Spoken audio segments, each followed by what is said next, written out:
In movies and money, Top Gun Maverick has now generated $1.45 billion for Paramount. However, due to cable cord cutting and a drop in advertisers, Paramount missed on Wall Street earnings expectations of $7 billion by bringing in $6.92 billion. For more on the movies, we are checking in with Erik Childress. Hello, Erik. And Black Adam led the way for a second weekend at the box office, but its numbers are starting to decline. What are your thoughts for Warner Brothers? When I looked at the first week numbers of Black Adam when it opened to 67 million, even with the lack of competition going into its second week, I expected a big drop given lackluster word of mouth and just the nature of big comic book openings. And that was when I saw that only one film had ever grossed 200 million domestically after a second weekend of under 27 million.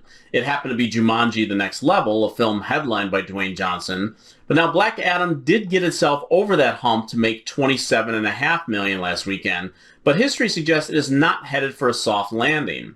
The 200 million goal is important because that is roughly what the film cost. And when you factor in advertising and split costs amongst theaters, this is a film that has to clear well more than $500 million worldwide easy just to break even.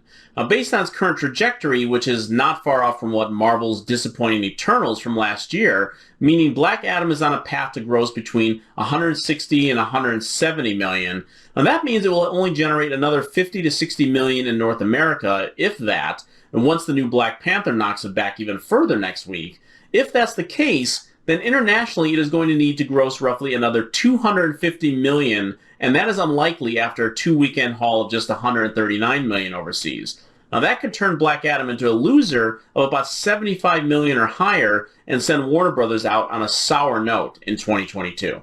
The DC Universe has a new boss. James Gunn will oversee DC Studios. Will this new superpower news be pleasing to fans? Well, it should if the fans are paying attention and embrace this choice, which kind of feels like a comic book in its own right.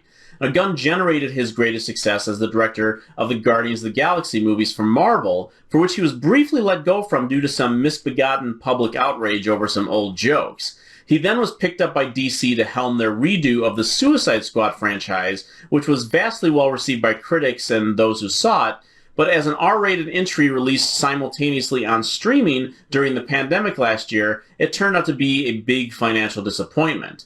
But now Gunn is being considered the long overdue piece of the puzzle that DC has needed to put them on the kind of plan that Marvel has thrived on since introducing Iron Man in 2008. Theaters are in a lull between Halloween and the holiday blockbuster season. Any films you would recommend? Yes, this was supposed to be the weekend that David O. Russell's Amsterdam was going to open before it was moved up to the front of October.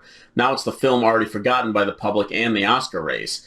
But award season will be kicking into gear, and there are a number of great films to check out that are beginning to expand across the country. Todd Field's Tar with Cate Blanchett may have just jumped into the lead for Best Actress and could stay there.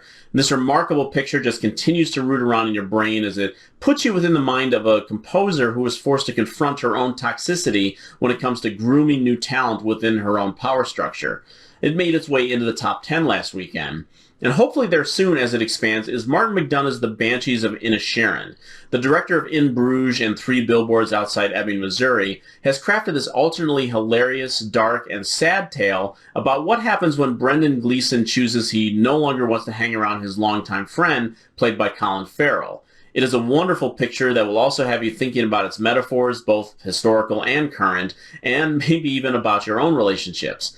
Then if neither of those are playing in your area and you have Apple TV, check out the film Causeway with Jennifer Lawrence as a combat veteran who comes home to recover from her PTSD and develops this friendship with a mechanic played by the great Brian Tyree Henry, who is suffering some past trauma himself. That will be available on the platform starting this Friday, and all of these films feature some of the best performances that you will see this year. Well, thank you for that, Erik. Thank you, Angie. Go to businessfirstam.com for where to see our show on TV.